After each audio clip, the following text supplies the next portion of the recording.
semaine spéciale noix, ça ne s'invente pas. Et regardez où elles sont, les noix. J'imagine qu'elles sont concassées. Voilà, elles sont dans la panure. Constituent la panure. Tout à fait, la panure de côte de porc. C'est magnifique, ça. C'est original, en tout cas. Voilà. Alors, comment vous procédez? Donc, c'est une recette très simple. Donc, comme vous disiez, on va paner en fait les côtes de porc.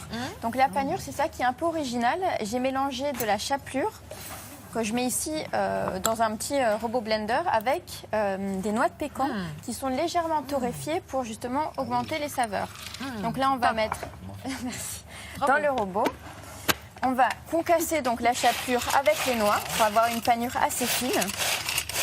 Ah, Roland, ça vous rappelle rien, ce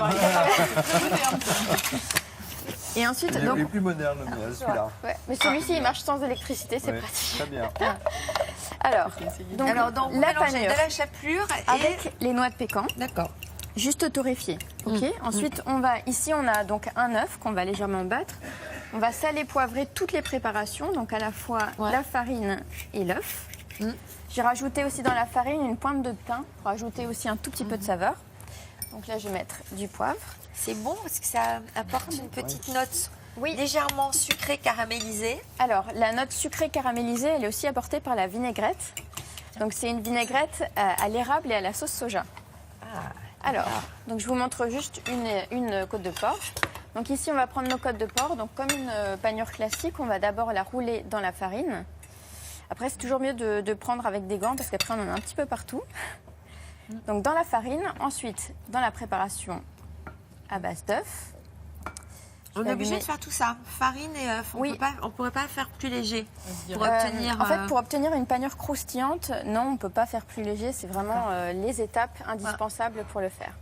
Donc ici, on va rouler donc nos côtes de porc dans la chapelure avec les noix de pécan et on va allumer le sur-feu vif. Donc en attendant, je vais vous montrer comment préparer la vinaigrette. Alors. Bon, il y a un petit souci avec la plaque, c'est pas grave. Donc, la vinaigrette, qui donne justement le côté un petit peu acidulé et sucré, c'est tout simple. On va mettre du sirop d'érable, donc une cuillère, avec une cuillère de sauce soja, du vinaigre et une pointe de sriracha. Donc, c'est une sauce un petit peu pimentée qu'on peut remplacer éventuellement par de la purée de piment si on n'a pas la sauce sriracha classique. D'accord. Et le vinaigre, vous mettez quel vinaigre? Le vinaigre, donc là j'ai mis un vinaigre de fruits rouges pour aussi apporter un petit côté fruité qui vient compléter le sirop d'érable, un petit goût fruité avec les côtes de porc. Délicieux. La recette de Céline sur notre site internet.